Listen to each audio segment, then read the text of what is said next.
Hello. This is Anne Rice. It's October 2007.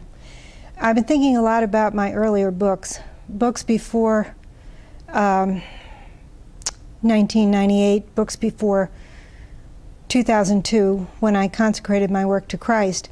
I wrote many, many novels about the vampires. They were my immortals.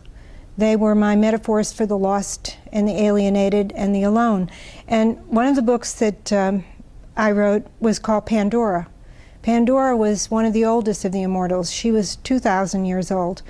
And I just want to read really a couple of pages from Pandora and to give a taste of what that book is about. Pandora in the book is really a melancholy and despairing figure. She's roamed so long on the earth and so much has changed that she has no real vitality left in her, but she can't die. She's immortal. And David Talbot, another immortal, persuades her to write the story of her life. And briefly, these are her conclusions at the end of her life. She's going to refer, by the way, to the vampire Lestat and to things that happened in the novel Memnoch the Devil. She's going to refer to those in passing, but I think even if you haven't read those books, you'll understand what she's saying. This is her brief summary of her feelings at the end of writing her life. David, what have you done to me in prodding me to write this narrative? You have made me ashamed of the wasted years. You have made me acknowledge that no darkness has been ever deep enough to extinguish my personal knowledge of love. Love for mortals who brought me into the world, love for goddesses of stone, love for Marius. Above all, I cannot deny the resurgence of this love for Marius. And all around me in this world I see evidence of love. Behind the image of the Blessed Virgin and her infant Jesus, behind the image of the crucified Christ, behind the remembered basalt image of Isis, I see love. I see it in the human struggle.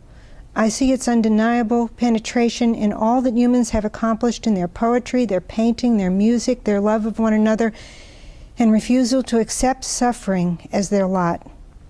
Above all, however, I see it in the very fashioning of the world, which outshines all art and cannot by sheer randomness have accumulated such beauty. Love. But whence comes this love? Why is it so secretive about its source? This love that makes rain and trees and has scattered the stars over us, as the gods and goddesses once claimed to do. So Lestat, the brat prince, woke the queen, and we survived her destruction. So Lestat, the brat prince, has gone to heaven and hell and brought back disbelief, horror, and the veil of Veronica. Veronica, an invented Christian name which means Vera icon, or true icon. He found himself plunged into Palestine during the very years that I lived, and there saw something that has shattered the faculties in humans which we cherish so much: faith, reason. I have to go to Lestat, look into his eyes. I have to see what he saw. Let the young sing songs of death. They are stupid. The finest thing under the sun and the moon is the human soul. I marvel at the small miracles of kindness that pass between humans.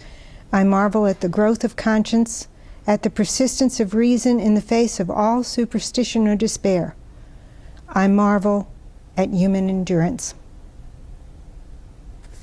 Thank you.